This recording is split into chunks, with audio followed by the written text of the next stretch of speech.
lost all ambition for worldly acclaim.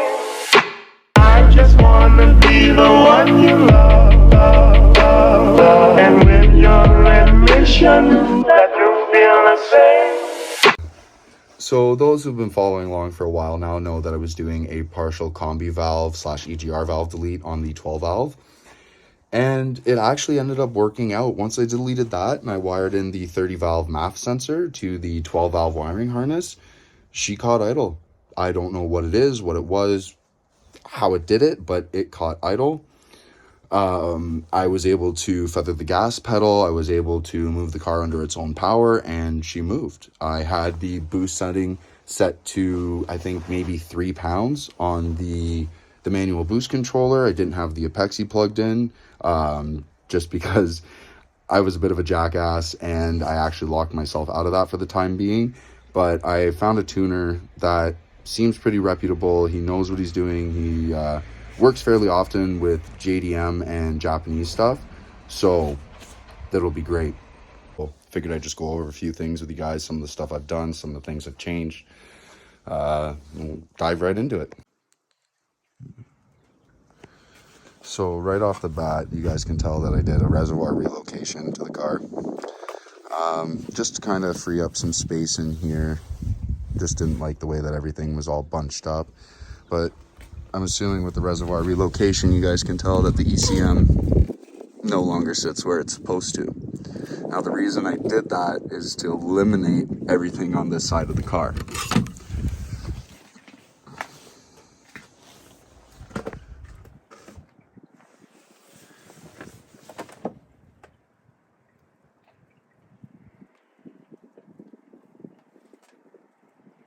Everything now flows up to the passenger side and is actually really well tucked when I have the engine cover on.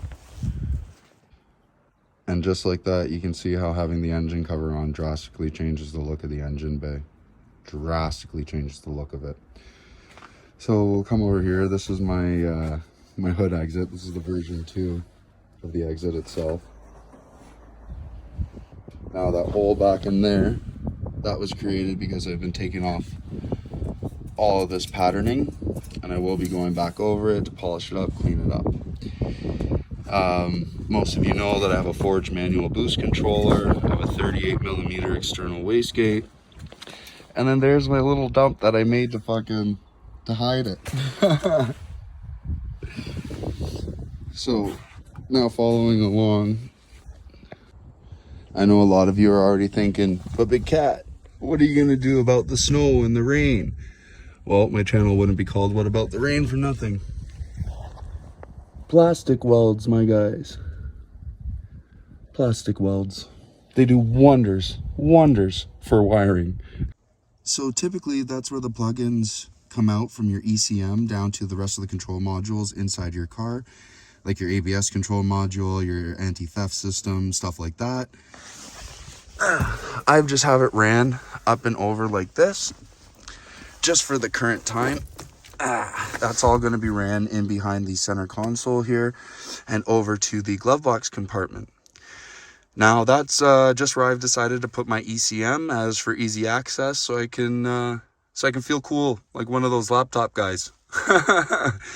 Once we get to the test and tune, unfortunately we're waiting for an alternator right now, so I can get to that. I went in for some insight on the group page on how to deal with a low fuel issue. That was also one of the things that it could have been. So I took the time to clean the lines, clean the tank, clean my injectors again. I went and pulled my spark plugs, took a look at those. Nothing was burnt. Everything seemed to be good. It was getting compression.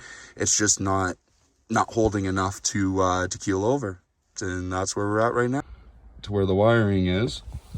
This is the plug-in for the wideband sensor. I have it unplugged currently just because I have to figure out an issue with where it's going to sit actually underneath the hood.